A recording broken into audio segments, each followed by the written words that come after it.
Nitong buwan lang nang isyuhan ng Commission on Audit o COA ng Notice of Disallowance ang Office of the Vice President o OVP. Kaugnay ito sa 73 million pesos na bahagi ng confidential funds na ginastos ng OVP noong 2022 na ayon sa COA ay kulang ang mga dokumento o impormasyon.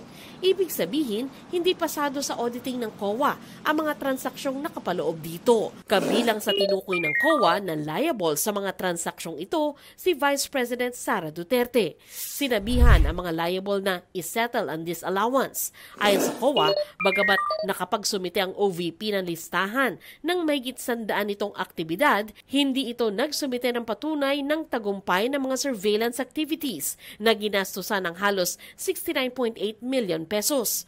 10 milyong piso rito ay napunta sa ipinamahaging cash o pera. Mahigit 34 million pesos naman ay para sa various goods at mahigit 24 million pesos ay para sa mga gamot. Sabi pa ng COA, hindi alinsunod sa requirement ang pagcha-charge ng 3.5 million pesos sa confidential fund para sa mga lamesa, desktop, computers at mga printer. Nitong Martes ng talakayin sa OVP budget hearing ng Kamara ang nabanggit na Notice of Disallowance na inisyu ng COA. Tinanong ang Vice Presidente kaugnay nito pero tumanggi siyang sumagot sa mga tanong kaugnay ng confidential funds. Item number 3 is comparative budget allocation and utilization rate from fiscal year 2019 to 2023. That's item number 3. So I can provide you copies of the letter. So clearly, confidential funds spent in 2022 falls squarely within that. Ayon sa OVP, kaya nitong ipaliwanag ang mga pinagkagastusan nila.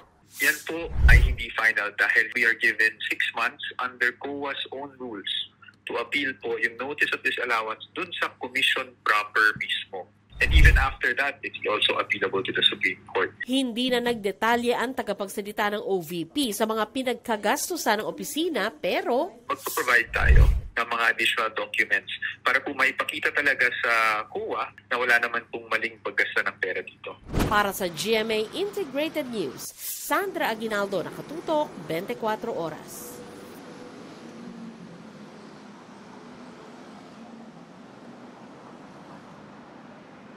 Mga kapuso, patuloy na tumutok sa mga balita. Mag-subscribe sa GMA Integrated News sa YouTube. Sa mga kapuso abroad, samahan niyo kami sa GMA Pinoy TV at www.gmanews.tv.